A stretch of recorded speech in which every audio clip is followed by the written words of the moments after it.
This program is dedicated to the men and women of the United States Armed Forces, past, present, and future. I'm Keith Warren. I'm a hunter,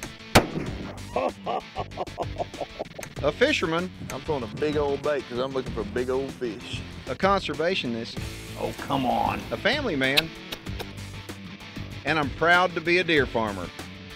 I'm taking a road trip, and we're going behind the scenes of today's most innovative deer farmers and wildlife management operations in North America. This is Deer and Wildlife Stories. My name is Chris Walker. I'm the deer breeding manager here at Four Canyon Ranch in Uvalde, Texas. Today's a special day. Today we're artificial inseminating our deer laparoscopically. All right, we got a lot of people set up in there. We're gonna go through 90 does today, so we gotta get going. The Four Canyons Ranch is located about 25 miles north of Uvalde, Texas. It's kind of in the western Texas hill country. It's rocky and cedar and a lot of live oak and a lot of great big bucks here. But the big bucks are no accident. The big bucks, well, it's a matter of predictability to get big bucks. And it's a matter of having a good management program. Now what's going on today at the Four Canyons Ranch? It's absolutely instrumental in making sure that they have a great whitetail management program. What we're gonna do is we're gonna bring 8 does in, we're gonna knock 8 does out. They're gonna come through this alley into the chute, we're gonna give them a sedative, and in consecutive order, we'll knock 8 down and work those 8. The Four Canyons Ranch is owned by a man by the name of Ken Bailey. He's one of the cornerstones, as far as I'm concerned, of the whitetail deer industry today. It would not be where it is without efforts from Ken Bailey. You know, back in the early 90s when he first got into both whitetail breeding and whitetail hunting in a big way, he was trying to bring to Texas what so many ranches up in Michigan and other states had. And so I think that when he first acquired this piece of property, he devoted just about every cent, every time, every hour he had to improving the genetics and improving both, not just the genetic herd for here, but the genetic and the research and the facilities and understanding how deer behave and grow and breed for the entire state of Texas. First step in the process, we're gonna run does through this chute and give them a sedative and knock them out.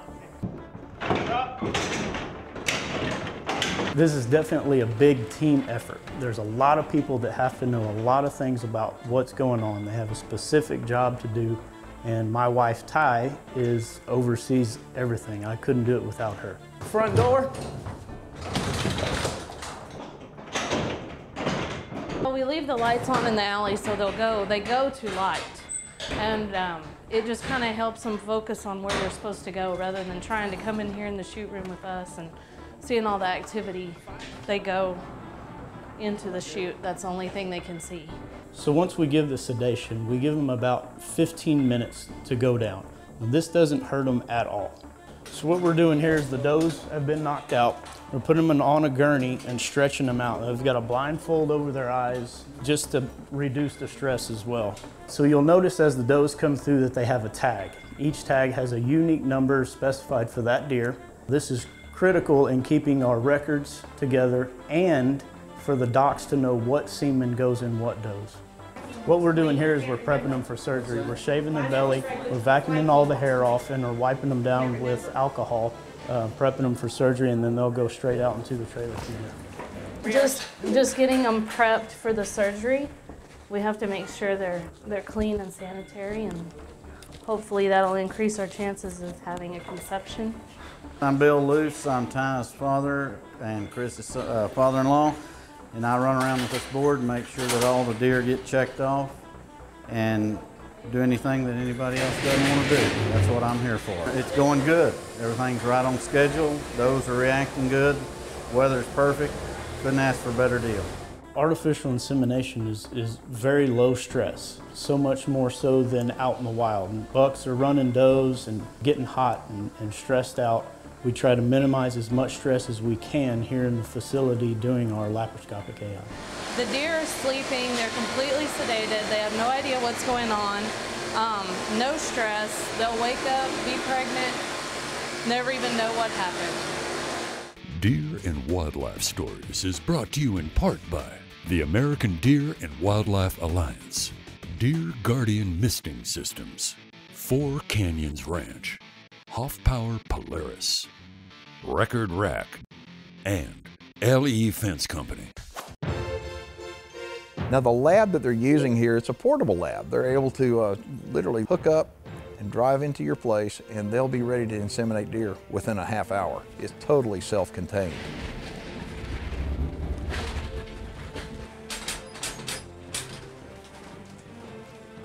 These animals will be upside down less than 2 or 3 minutes. They're under complete anesthesia. It's not a stressful procedure whatsoever on them.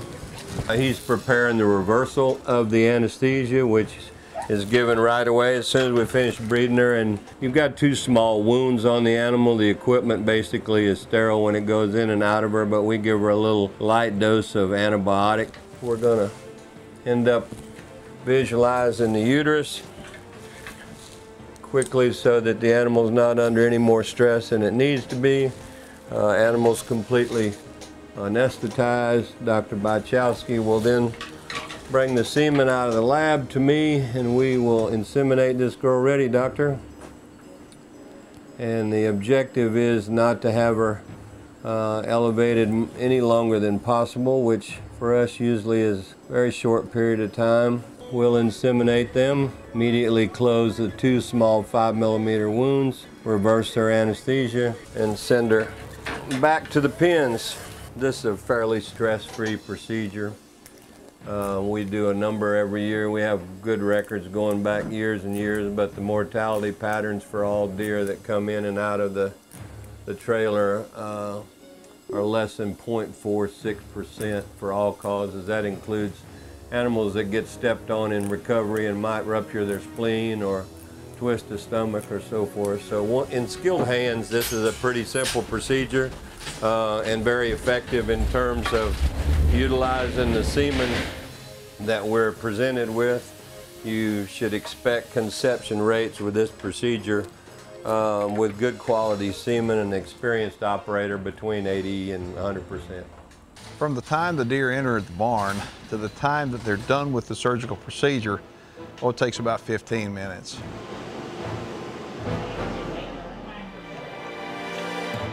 And then at that point, they wheel the gurney over with the deer on it, unload it, and then they wait for the Polaris Ranger to come.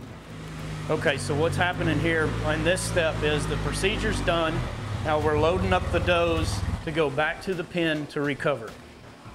At that point, they'll load the deer up. They're still asleep, but they do have the reversal in them already, so they're going to be waking up within a matter of minutes, and it's quick work.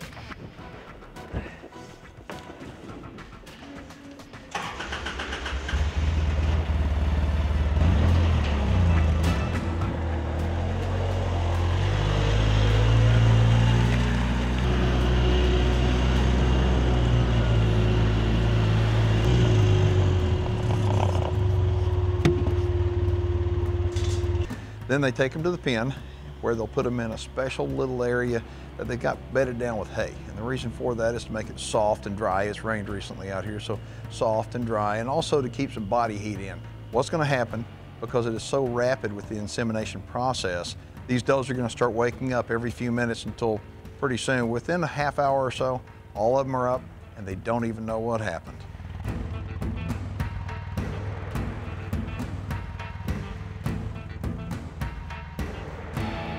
So you may be asking yourself, when will these babies be born? When will the fawns from this artificial insemination process be born? Well, it is the end of the first week of December. And so looking at the calendar, you can project out it's going to be about the 17th to 18th of June before the babies are born. And it's going to be real clear when that happens, because all these does are going to give birth within about a week to 10 days of each other. And there'll be little newborn fawns in the ground everywhere. Conservation of American wildlife is a modern-day success story that oftentimes goes untold. For example, the grizzly bear has made a remarkable recovery. They've tripled their numbers since the 1980s, and grizzlies now roam over thousands of square miles, which they didn't previously live in. The American bison population has grown to more than 500,000 animals, and the thundering herd is back. Wolves, too, have recovered. While activist groups continue to sue the government over management issues, there is no debate that the wolf population has exceeded goals of their recovery plan. This is another victory for conservation. So who's responsible for all this success? Well, folks, it's you. You are. The American sportsman. In 1937, it was sportsmen who urged the passing of the Pittman-Robertson Act. And since then, more than $2 billion in federal excise taxes from sportsmen's purchases have been matched by more than $500 million in state funds, primarily from hunting and license fees for wildlife restoration. Sportsmen are the ultimate conservationists. I guess it's the love that we all share for the outdoors that, well, helps us do what we do. And like I said, it's a story that is often untold. So sportsmen, conservationists, I think we should be proud of a job well done. For more information on the American Deer and Wildlife Alliance, please join us online at deerwildlifealliance.org. If you'd like more information about Four Canyons Ranch, you can look us up on the web, fourcanyons.com, or give us a call. We'll be more than happy to sit down and chat with you. 830-591-9802. After the break, we'll introduce you to a guy, they call him the Deer Guardian. Deer and Wildlife Stories is brought to you in part by the North American Deer Farmers Association, DNA Solutions and the North American Deer Registry, New Dart, Shock Effect, and Sage Capital Bank. I've traveled deer farms all over the country, and I know misting systems seem to be the big thing nowadays. And there's a lot of guys that are putting them in, and there's also a lot of farmers that are disappointed. Well, I chose Deer Guardian for my own personal reasons. But for you, why would you tell people why they should choose you, Deer Guardian misting systems, to put their system in? Well, there are several reasons for it. Of course, when you buy a product, you want to know the company that's behind it. This isn't our first rodeo, so to speak. We've installed thousands of systems. I own Houston Mosquito Control, as well as we've done systems down in South America. We've done systems that are over 200 acres in size. You run into a lot of guys, you mentioned earlier, that you run into guys that are putting in these systems, and basically what they're putting in is a mosquito system. That's kind of like getting a Toyota pickup truck to do the job that a Peterbilt should be doing. A deer farm needs to be installed a certain way. We know how to do them. Having said that, for instance, what you have is that you have a system that you have to keep the pressure up on. A lot of guys think, oh, it's a bunch of tubing and nozzles. That's about like saying breeding deer is you take a mom deer and a dad deer and you make a baby deer. Well, in theory, that's kind of right. 400-inch deer don't come that way. Neither does a properly installed mosquito system in a residence or a deer system in a deer farm. As you know from installing yours, we had over a half mile of Schedule 80 pipe in yours. We have some of ours that we have, in fact, we just drew up one for a high roller that has close to 4 miles of just pipe, not counting 15 miles of tubing. The object is to keep the pressure on the nozzle where it needs to be. Also, we need to make sure that we keep the active ingredients where it needs to be. And kind of the underlying fact of one reason you choose us is because not just we know what we're doing, but we respect your facility. You can ask anybody that's used us. We know how to work around deer. We're not new to the program. So our number one job is to kill bugs. And that's what we do. Maybe not as well as some of the guys that raise these 500-inch deer, but awful close. And we kill bugs. Second thing is to make sure that we enhance your farm, not take away from it. And when we're installing your system, you don't want a bunch of yahoos out there hurting your deer. And as you can tell from the last few days around your deer, we didn't do anything to upset them. Well, the reason why I picked Deer Guardian over anybody else is all the things that you said, and then one other thing, I checked your references. And I think that's a real big thing in anything nowadays, is check references. I mean, because the market is very competitive and price isn't everything. I mean, I want to get what I pay for, you doggone right. But when I spend the money to put a misting system in, I want to deal with somebody that's going to be there tomorrow and the next day and years down the road. And that's the reason why I picked y'all. Well, thank you for that. That's, you know, that says volumes. We ask for everybody to check our references because our references is actually our sales pitch. We don't have one. Talk to our references. I think they'll do the job for you. I don't know anybody out there that doesn't hate bugs. And I mean, I hate bugs, and I think deer hate bugs. And I think that to get the stress level down on deer is really important. But tell everybody why they ought to put in a misting system for their animal health. Well, there are several reasons. The obvious, of course, you've seen deer walking around out there, especially when they're in the velvet, shaking their head all day. I mean, there's a lot of stress on them. Flies everywhere, ticks, fleas. It's an unhealthy situation. You want to get rid of that.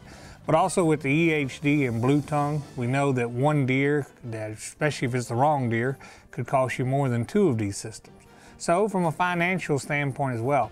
But when you look at the health of the animal, when you're really trying to figure out what it takes for this deer to get to his maximum potential, whether it's his weight, his horn size, you got to get rid of the stress.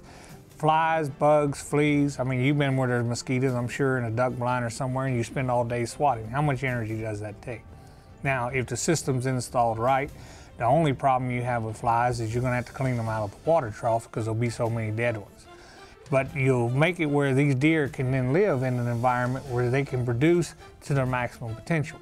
You know, any veterinarian will tell you one of the first things you do with a racehorse, if you want him to win, you get rid of the flies. These deer, they may not have to run, but what they have to put on their heads sometimes is much more difficult than running, you know, maybe that Kentucky Derby. So you want to keep in mind that when you install a system, you want it done right, because you don't want it to stress the deer. You want it out of the way, out of sight, out of mind. And the good part is you can spray your pens, but you know, sometimes the guy that you hire, he may take a sick day. He gets off for Christmas, gets off for Thanksgiving. Get him out here at midnight when the midges are at the height, when you really need to kill midges, midnight, 2, 4 in the morning. You're not going to get him out of bed. This system is automatic. It does its job, rain, sleet, or shine. It doesn't take holidays, doesn't take weekends. It does its job 24 hours a day, 7 days a week, 52 weeks out of the year. And that's what it takes to really take care of your deer herd.